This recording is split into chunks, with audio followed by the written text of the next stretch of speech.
लोगों जो ईमान लाए हो, जब किसी मुकर्रर मुद्दत के लिए तुम आपस में लेन देन करो तो उसे लिख लिया करो। फरीकैन के दरमियान इंसाफ के साथ। एक शख्स दस्तावेज तहरीर करे जिसे अल्लाह ने लिखने पढ़ने की काबिलियत बख्शी हो, उसे लिखने से इनकार न करना चाहिए। वो लिखे और इमला वो शख्स करवाए जिस पर हक आता है, यानी कर्ज लेने वाला। उसे अल्लाह अपने रब से डरना चाहिए। जो मामला तय हुआ हो उसमें कोई कमी पेशी ना करे। लेकिन अगर कर्ज लेने वाला नादान या ज़ईफ हो या इमला ना करवा सकता हो तो उसका वली इंसाफ के साथ इमला करवाए। फिर अपने मर्दों में से 2 आदमियों की उस पर गवाही करवा लो, और अगर 2 मर्द ना हो तो 1 मर्द और 2 औरतें हों, ताकि एक भूल भी जाए तो दूसरी उसे याद दिला दे। ये गवाही ऐसे लोगों में से होनी चाहिए जिनकी गवाही तुम्हारे दरमियान मकबूल हो। गवाहों को जब गवाह बनने के लिए कहा जाए तो उन्हें इनकार न करना चाहिए। मामला ख्वाह छोटा हो या बड़ा, मियाद की तयीन के साथ उसकी दस्तावेज लिखवा लेने में तसाहल ना करो। अल्लाह के नजदीक ये तरीका तुम्हारे लिए ज्यादा मबनी पर इंसाफ है। इससे शहादत कायम होने में ज्यादा सहूलत होती है। तुम्हारे शकूक शुबात में मुब्तला होने का इम्कान कम रह जाता है। हाँ, जो तजारती लेन देन दस्त बदस्त तुम लोग आपस में करते हो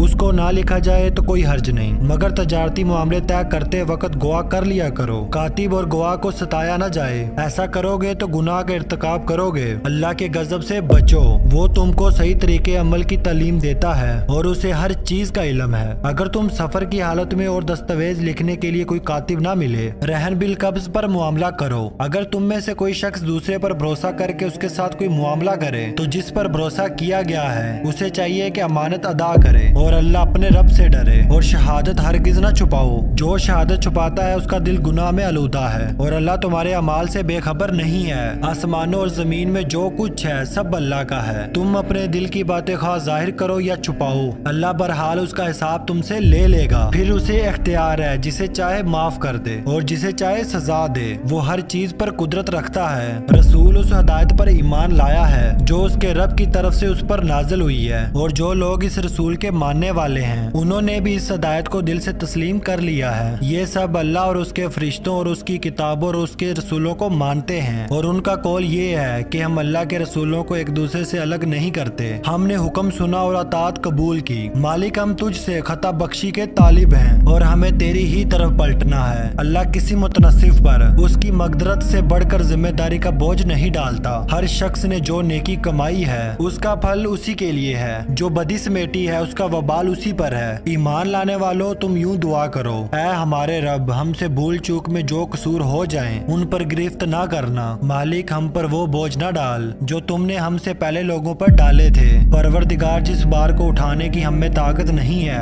वो हम पर ना रख। हमारे साथ नरमी कर, हमसे दरगुजर फरमा, हम पर रहम कर। तू हमारा मौला है, काफरों के मुकाबले में हमारी मदद कर।